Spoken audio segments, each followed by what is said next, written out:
Walaupun banyak peringatan tentang bahaya merokok, faktanya tetap saja banyak orang yang merokok. Bahkan, Indonesia merupakan negara ketiga dengan perokok terbanyak di dunia setelah Cina dan India.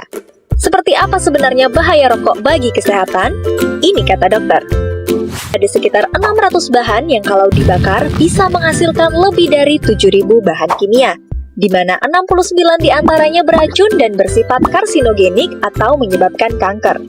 Komponen dalam rokok dapat dibedakan dalam dua bentuk, fase gas dan fase tar atau fase partikulat.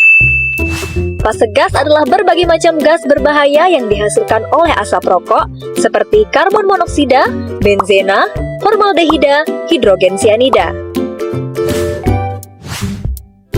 Karbon monoksida, gas beracun yang mudah berikatan dengan hemoglobin di sel darah merah, sehingga hemoglobin yang seharusnya berikatan dengan oksigen malah berikatan dengan karbon monoksida, dan menyebabkan jaringan tubuh kekurangan oksigen. Jika terjadi terus-menerus juga bisa menyebabkan kerusakan dinding pembuluh darah. Benzena, senyawa yang bersifat karsinogen dapat meningkatkan risiko leukemia atau kanker darah. Formaldehida mengakibatkan iritasi pada mata, hidung, dan tenggorokan. Jika terus-menerus terpapar zat ini bisa mengakibatkan kanker. Hidrogen sianida, gas beracun yang dapat berdampak buruk pada jantung, sistem saraf, paru-paru, dan tiroid.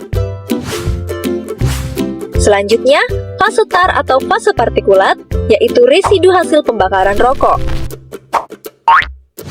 Tar bisa menempel di paru-paru dan dapat merusak silia atau rambut halus di paru-paru, yang berfungsi membersihkan paru-paru dari dahak atau mukus, sehingga meningkatkan risiko penyakit paru.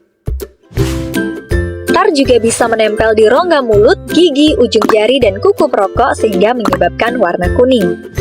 Tar juga mengandung berbagai senyawa kimia yang sebagian besar terdiri dari nikotin, logam berat seperti nikel, dan zat karsinogen yang berbahaya seperti TSNA, PAH, dan arsenik. Nikotin bekerja di otak merangsang meningkatnya hormon adrenalin dan dopamin yang menyebabkan perokok merasa senang, lebih fokus, dan konsentrasi. Ketika berhenti merokok, kedua hormon ini berkurang dan saat itu perokok akan mulai merasa cemas, uring-uringan, dan hilang konsentrasi sehingga menyebabkan kecanduan rokok.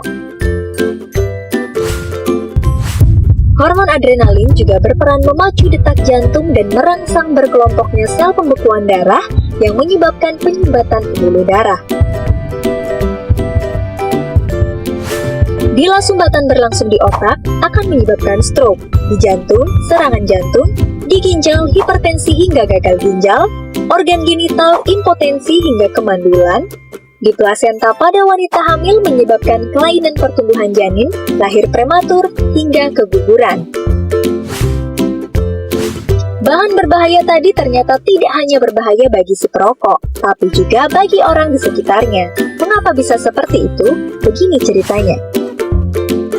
Asap rokok yang dihisap ke dalam paru oleh perokok disebut asap rokok utama, di mana saat itu tembakau dibakar pada suhu yang sangat tinggi. Asap yang berasal dari ujung rokok yang terbakar disebut asap rokok samping, di mana saat itu tembakau dibakar pada suhu yang lebih rendah, sehingga pembakaran zat terjadi tidak sempurna, dan menghasilkan senyawa 4 kali lebih berbahaya bagi yang menghirup. Residu asap rokok juga bisa menempel di rambut, kulit, baju, karpet, dinding, ataupun di dalam mobil yang disebut dengan third hand smoke.